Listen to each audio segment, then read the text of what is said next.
Selamat pagi anak-anak. Semoga hari ini kita masih terus semangat belajar matematika ya. Nah, hari ini kita akan belajar matematika. Kita masih di materi yang kemarin, bilangan bulat. Hari ini kita akan membuat kalimat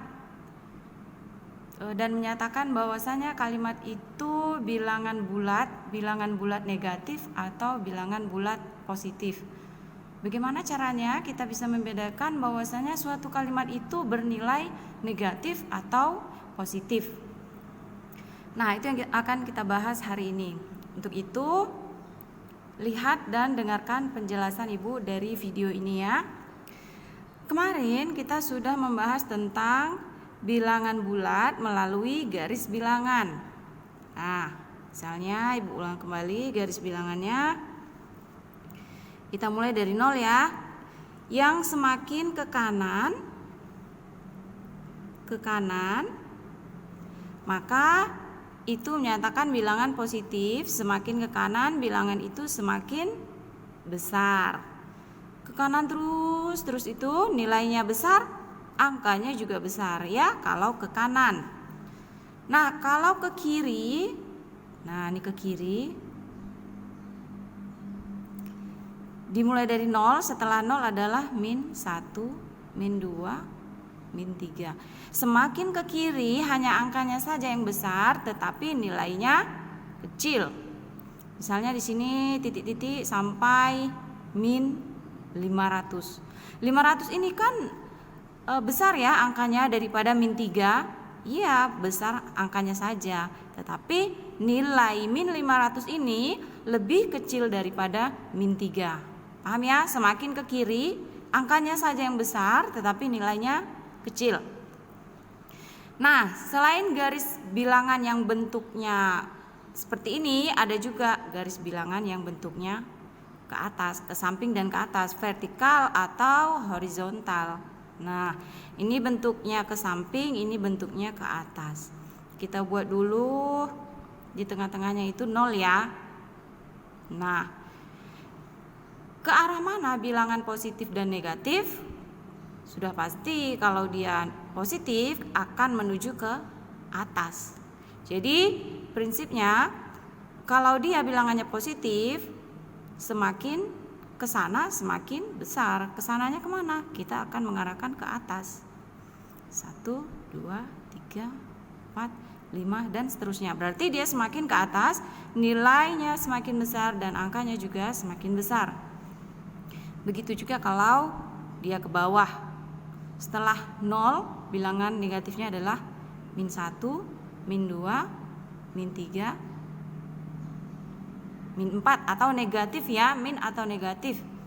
Berarti semakin ke bawah maka nilainya semakin kecil tetapi angkanya besar. Nah, paham ya ini ya? Ke atas dan ke bawah, ke samping kanan dan ke samping kiri. Nah, sekarang kita akan menggunakan kalimat sehari-hari untuk menentukan dia itu termasuk bilangan positif atau negatif. Misalnya, Andi akan berenang. Contoh ya. Andi akan berenang di kolam renang dengan kedalaman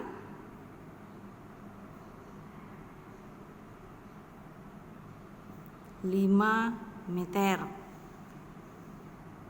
Nah, di mana di sini dalam kalimat ini mana yang termasuk angka? 5 kan?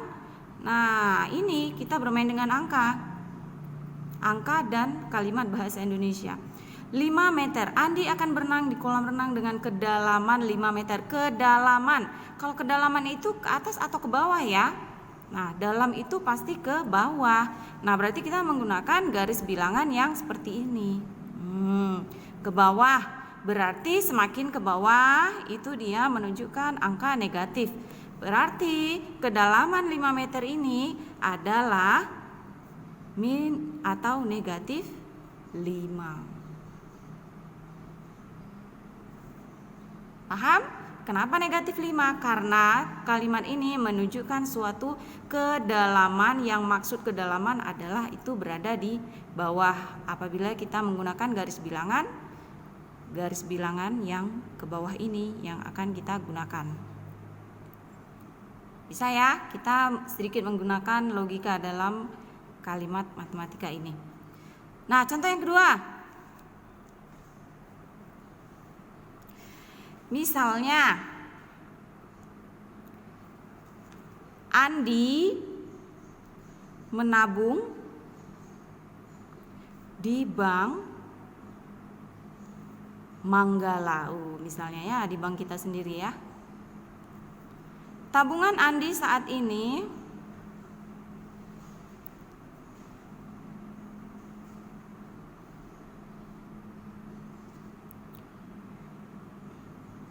sebanyak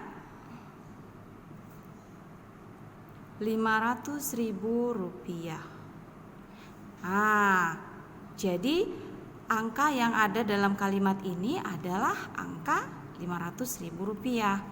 Nah, sekarang kita mau menentukan angka 500.000 rupiah ini termasuk dalam garis bilangan yang vertikal atau yang horizontal, yang ke samping atau yang ke atas. Untuk lebih mudahnya, menabung itu berarti kan uang kita bertambah, ya kan? Nah, kalau bertambah berarti positif atau negatif? Positif, ya kan? Jadi bisa kita tentukan bahwasanya menabung atau menambah uang sebanyak 500.000 rupiah ini adalah positif 500.000 rupiah. Atau boleh letakkan di sini angka positifnya, boleh juga tidak diletakkan. Kalau tidak diletakkan angka positif, sudah pasti nilai ini bernilai positif. Sudah paham anak-anak ibu cara membedakan angka dalam suatu kalimat, angka itu positif atau negatif? Nah, kalau anak-anak ibu belum paham, boleh mengulang kembali video penjelasan ibu tentang kalimat membedakan positif dan negatif suatu bilangan. Jika sudah paham, kita lanjut ke latihan ya. Oke, selamat mengikuti atau mengerjakan latihan.